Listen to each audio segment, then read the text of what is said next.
ao 17. Evangelho segundo escreveu Mateus, capítulo 8, versos 14 ao 17. Todos acharam? Amém? Fácil, né? Mateus é o primeiro livro sinótico, o primeiro livro do Novo Testamento. Diz assim: e Jesus, entrando na casa de Pedro, viu a sogra deste jazendo com febre, e tocou-lhe a mão, e a febre a deixou. Ele levantou-se e serviu-os. E chegada a tarde, trouxeram-lhe muitos endemoniados, e ele, com a sua palavra, expulsou deles os espíritos e curou todos os que estavam enfermos, para que se cumprisse o que fora dito pelo profeta Isaías, que diz: ele tomou sobre si as nossas enfermidades e levou as nossas doenças. Queridos irmãos, é uma tarde como qualquer outra. Jesus estava em Cafarnaum, uma cidade da Galileia, onde Jesus começou todo o seu ministério. Jesus estava sempre ali na Galileia, fazendo os seus milagres e as suas pregações. E ele tinha passado, livrado pessoas do demônio, expulsou os demônios, tinha feito diversas curas. E os discípulos estavam ali acompanhando. O texto não diz, mas certamente Jesus já estava um pouco cansado, estava também com fome, e convidou os discípulos que fossem até a casa de Simão Pedro, que ficava ali bem perto de onde ele estava. Era uma casa em Cafarnaum. E Jesus então parte com os discípulos para aquela casa, uma casa que Jesus estava acostumado a ir. Era uma casa que Jesus frequentava, a casa de Simão Pedro, casa de André. E naquele dia Jesus ali foi chegando até aquela casa, como de costume. E Jesus, ao entrar na casa, diz assim: e Jesus entrando na casa. Eu quero fazer uma observação aqui muito interessante, porque muitas das vezes, queridos irmãos, nós fazemos as nossas festas, nós escolhemos quem vai entrar na nossa casa, quem vai almoçar conosco no domingo. Nós selecionamos, e devemos fazer isso, selecionar quem vai estar conosco na nossa casa, quem vai sentar à nossa mesa. Só senta à nossa mesa quem estão os nossos amigos. Isso é coisa natural, é certo. Mas muitas das vezes, queridos irmãos, nós selecionamos bem, mas esquecemos de uma coisa: convidar Jesus para entrar na nossa casa. A melhor coisa é quando nós convidamos Jesus para entrar na nossa casa. Certa vez Jesus estava numa festa de casamento, que foi convidado juntamente com seus discípulos para estar lá. E Jesus foi, recebeu o convite, entrou naquela casa, estava lá participando daquela festa. E quando faltou o vinho, e que foi anunciado ali que a festa agora poderia ter uma outra circunstância, a alegria acabar daquela festa, porque ia faltar o vinho, era costume. Durante 7 dias festejavam um casamento, os judeus faziam isso. E durante 7 dias as pessoas comiam e bebiam ali dentro daquela casa, e o vinho acabou. E quando Jesus tomou conhecimento, quando a sua mãe falou com ele, participou a ele estava dentro daquela casa. Olha que importância, ele foi convidado, estava dentro da casa. Será que nós convidamos Jesus para estar nos nossos negócios? Será que convidamos Jesus para estar no nosso ministério? Será que convidamos Jesus para estar no nosso louvor? Meu Deus! Será que nós convidamos Jesus para estar presente aonde estivermos? Jesus foi convidado e estava lá. que o milagre aconteceu, todos nós sabemos. Quando Jesus pede que traga água, a presença dele dentro de talhas, e Jesus então transformou a água em vinho para que a alegria continuasse. Então, queridos irmãos, Jesus faz transformações para a alegria chegar. Jesus entra na tua casa para trazer alegria, para trazer paz, para trazer transformação à sua família, para edificar a tua casa, para levantar, para curar, para dar unção, dar poder, para que a sua casa seja uma casa diferente, aonde o Espírito Santo tenha liberdade de trabalhar. Hoje eu estava conversando de manhã lá na EBD, Marechal Hermes. E eu estava com um grupo de irmãos ali, a gente estava conversando sobre a própria lição. E eu falei algo que eu já falei algumas vezes, que muitas das vezes o Espírito Santo, ele entra dentro de um tabernáculo como este, mas a liberdade não é dada. E vamos colocar aqui uma linguagem humana. É como se o Espírito Santo cruzasse o braço, ficasse olhando para o púlpito e diz: quando vocês vão me dar oportunidade, qual é a hora que eu posso trabalhar? Mas eu vi nesta noite que neste tabernáculo aqui, o Espírito Santo tem liberdade de trabalhar, porque nós temos a presença do Espírito Santo aqui neste lugar. Glorifica a Deus por isso. Jesus entrando na casa. E quando ele entrou na casa, tinha que alguma coisa acontecendo. Aquele dia, Jesus estava entrando numa casa que era de costume ali. Mas Jesus entrou de maneira diferente. E quando ele entrou, ele viu que a sogra de Pedro estava queimando em febre. Lucas, como era médico, que aqui os 3 evangelistas falam, Mateus, Marcos e Lucas falam sobre esse assunto da cura da sogra de Pedro. Mas Lucas, como era médico, ele foi mais à frente, porque ele conhecia a medicina, ele conhecia como funciona a biologia. E ele coloca: ela estava com a febre muito alta. Com outras palavras, preste atenção, que coisa maravilhosa quando Jesus faz a operação. Lucas diz que ela estava com febre muito alta. Com outras palavras, Lucas estava dizendo: se ela está com febre muito alta, é porque tem uma inflamação muito séria dentro. Porque a febre é uma reação do corpo para mostrar que alguma coisa está acontecendo com aquela pessoa. Normalmente, você chega e vai consultar o médico: teve febre? Teve febre? Se você disser: eu tive febre, ele já vai olhar de uma maneira diferente. Opa, o negócio aí está mais sério do que a gente imagina. Então, queridos irmãos, a reação ali daquela mulher estava deitada com muita febre. Jesus entrou, o que ele faz? Ele toca na mão daquela mulher.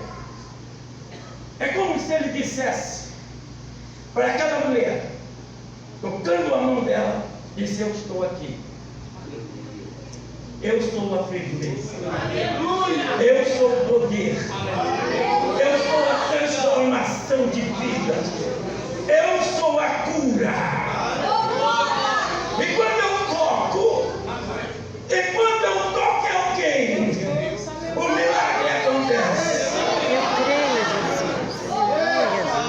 Jesus tocou a mão daquela mulher. Jesus não estava apenas repreendendo a febre, que a febre era uma reação do corpo. Jesus estava curando o que estava levando ela a ter febre. Não sabemos, o texto não diz, mas ela devia estar com uma inflamação muito grande, e com isso o corpo estava reagindo. É como se Jesus, quando tocasse a mão e dissesse: doença, sai daí, porque eu cheguei, a cura chegou, o milagre chegou. Tocou Aleluia. E diz aqui, e a febre deixou. Quem vai resistir? Nem a morte resiste o poder de Jesus, do nome de Jesus. Aquela febre, aquela doença que estava dentro daquela mulher, que estava provocando toda aquela febre, tive que sair na hora. E diz aqui que ela não foi. O texto poderia, após Jesus tocar, a mulher foi melhorando. Nenhum desses evangelistas diz qual o nome da sogra de Pedro. Não tem que registrar. Mas era a sogra de Pedro. Era a sogra de um dos discípulos de Jesus. De um que acompanhava Jesus. De um que influenciava os outros para estarem ali. E diz aqui o texto que na mesma hora a febre saiu fora. Não foi melhorando aos poucos, foi imediato. Assim como aconteceu com a mulher do fluxo do sangue, que quando tocou foi curada na hora, assim aconteceu com a sogra de Pedro. Eu não sei qual a sua necessidade, eu não sei o que você veio pedindo ao Senhor, seja em questão de doença, seja financeiro, ou seja outra situação que você está dependendo do Senhor. Pode acontecer agora. Eu posso declarar nesse púlpito como profeta para a sua vida e algo acontecer aí. Para honra e glória do Senhor. E todos ali, naquele momento, ficaram alegres, felizes por aquela obra. Mas uma pessoa daquela casa mostrou a alegria que ela teve por ter sido curada. Eu leio que os discípulos ficaram falando, conversando entre eles, mas aquela mulher, diz o texto, ela levantou-se e serviu. Quando Deus faz um milagre na sua vida, é para que você consiga. Deus não faz milagres para você ficar aproveitando-se do milagre para o seu bem proveito, para o proveito próprio. Não, Deus faz um milagre para que o nome dele seja glorificado e para que você possa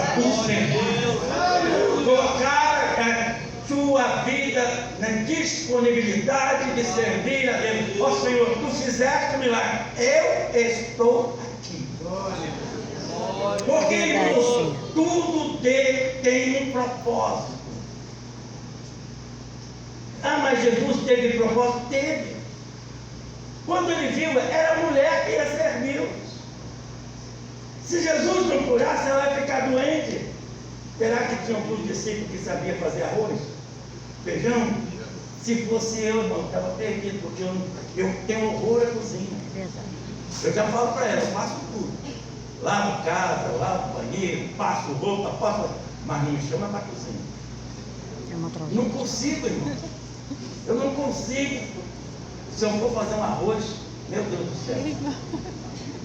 Mas Jesus tinha um propósito. Ele sabia que aquela mulher ia se colocar na prontidão para servir. E ele se curou e ela se levantou e serviu. Talvez ela já tenha feito isso várias e várias vezes para eles, mas naquele dia ela estava na impossibilidade e Jesus curou porque tinha um propósito. Eu não sei qual é o propósito de Jesus para a sua vida, mas que Ele vai fazer a obra na sua vida para que cumpra-se o propósito dele na sua vida. Você está aqui hoje por causa do propósito de Deus para a sua vida. Você não saiu da sua casa aqui porque eu vou na igreja, não. Você foi trazido pelo Espírito Santo para que nesta noite o Senhor falasse de maneira extraordinária na sua vida e para que dizer, eu tenho um propósito na sua vida. Aleluia. E o que está impedindo é enfermidade, Ele cura. É problema financeiro, Ele resolve. É tristeza, Ele te alegra. Qual é a sua situação que está impedindo do propósito de Deus na sua vida? Então, se coloque à disposição do Senhor, porque Ele vai te curar e você vai ser dele. E a alegria virá na sua casa, na sua família, no seu ministério, no seu dia a dia. É muito bom quando o Senhor opera na nossa vida. É verdade. Nós sentimos melhores. Sentimos mais fortes. O período, a minha esposa até falou, eu tive nesses 3 meses, triste, 2 cirurgias e complicações depois, e aquela coisa toda, e o médico falou para mim, eu sou Davi, nós estamos cuidando dessa inflamação, está tudo inflamável aí dentro. Mas estamos cuidando para que ela fique nesse lugar e saia. Porque se ela sair desse lugar, aí vou internar, porque o negócio vai ficar mais sério para o senhor. Mas dali a enfermidade foi embora. E graças a Deus aqui eu estou, dizendo que o Senhor ainda faz milagres, dizendo para os irmãos que ainda Deus opera. Nós precisamos acertar o nosso pensamento em que Deus faz milagres. Nós vamos renovando a nossa mente de tal forma que nós possamos encontrar cada dia mais essa comunhão com Deus, para que quando nós dobrarmos o joelho, o Senhor já está prontinho, dizendo: alguém de relacionamento comigo. Não é isso? Irmãos, quando a gente chega numa igreja como essa aqui, que eu conheço os irmãos, a gente chega, os irmãos observaram, eu cheguei aqui cumprimentando os irmãos, apertando a mão de cada um e tal. Por que, irmãos? Porque eu tenho um relacionamento com eles. Então eu não ia chegar e sentar ali e ficar. Não, eu tive que cumprimentá-los por causa do relacionamento. Assim é nós com Deus. Quando você tem um relacionamento com Deus, quando você começa a dobrar os seus joelhos, ou o teu propósito de falar, o Senhor diz: este tem relacionamento comigo, vou ouvir. Aleluia, Deus, aleluia. Vou atender, porque o seu relacionamento, e Deus ama, irmãos. Deus ama. Deus criou o homem para se relacionar com ele, mas o homem pecou, ele expulsou o homem do paraíso, quebrou-se esse relacionamento, mas Deus sempre vinha falar com o homem, Ele criou o homem para isso. Porque, irmãos, Deus não pode chegar, colocar um espelho diante dele e dizer assim: olha, mas eu sou lindo mesmo, eu me adoro, ó, eu sou forte e poderoso, eu sou Deus, olha como eu sou. Não, Deus não pode fazer isso. A essência dele está acima de todas essas coisas. Mas ele não, mas eu posso. Eu posso dizer: Senhor, tu és poderoso. Senhor, tu és lindo. Tu és forte. Tu és majestoso. Tu és o Senhor dos senhores. Tu és todo-poderoso. Tu és aquele que pode me responder. Aquele que ouve as minhas orações. Aquele que faz companhia aonde eu estiver. Eu posso fazer isso. Você pode fazer isso. Você neste momento você pode. Senhor, te dou graça, porque tu és muito poderoso. Tu és o Deus todo-poderoso. Glória a Deus. Santo, santo. É verdade, Jesus. Aleluia. Mateus bem cita, que está em Isaías capítulo 53, no verso 1 a 5. Ele diz: olha, para que se cumprisse tudo aquilo que fora dito pelo profeta Isaías, que diz o seguinte: ele tomou sobre si as nossas enfermidades e levou as nossas doenças. No texto fala algumas perguntas nesse texto. Quem deu crédito à nossa pregação? Porque, meus irmãos, nós estamos vivendo nos dias de hoje como os dias de Noé. E Noé pregava, falava que ia chover, construindo a sua arca, e as pessoas parecem que não acreditavam. E hoje nós falamos sobre a vinda de Jesus, e muitos não estão acreditando, e ele está dizendo: eu estou voltando. Mas, pastor, aonde o senhor ouviu isso? Irmãos, é só você ligar 10 minutinhos a sua TV, nas notícias, que você vai ver o que está acontecendo no mundo. Mundo político, mundo financeiro, mundo social. Você está, é como se ele tivesse, olha aí, ó, eu estou voltando. Jesus está A frieza espiritual, a corrupção em todos os sentidos, na política, na religião, o desvio dos princípios, dos princípios bíblicos, dos princípios de Deus. Então, o anúncio está aí diante de nossos olhos, acontecendo todos os dias. Cada coisa que acontece, o anúncio vem: Jesus está voltando. Mas quem deu crédito à nossa pregação? Pode não dar crédito, mas eu tenho que falar. Pode não aceitar o que eu falo, mas eu tenho que falar. Eu tenho que dizer que é verdade. O Evangelho, ele confronta. O Evangelho, ele não diz: você é bonzinho, oh, você é lindo, você fique tranquilo, Deus é amor, Deus é bom, Deus é misericordioso. O Evangelho de Jesus Cristo, ele confronta. Ele diz: olha, se você não seguir os princípios, não ser fiel, vai perder a salvação. Isso é uma verdade na palavra de Deus que nós temos que falar. Quem deu crédito à nossa pregação? O Senhor era desprezado, o mais indigno entre os homens. O Senhor veio falar, o Senhor Jesus veio, curou,